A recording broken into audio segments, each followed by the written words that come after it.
a final year student of Cresta School of Management, Science and Arts. Well, to begin with, exposure has been one of the greatest pillars of our college.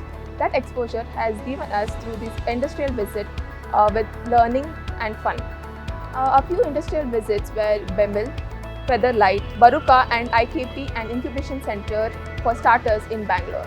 Well, one of the industrial visits I have been to is Baruka, wherein I got to understand how the aluminium manufacture works and the concept of making in India. And the other one was IKP and Incubation Center for Startups, wherein we got to see how the startup works and different kinds of startups were in one roof, experiencing different kind of products or machines.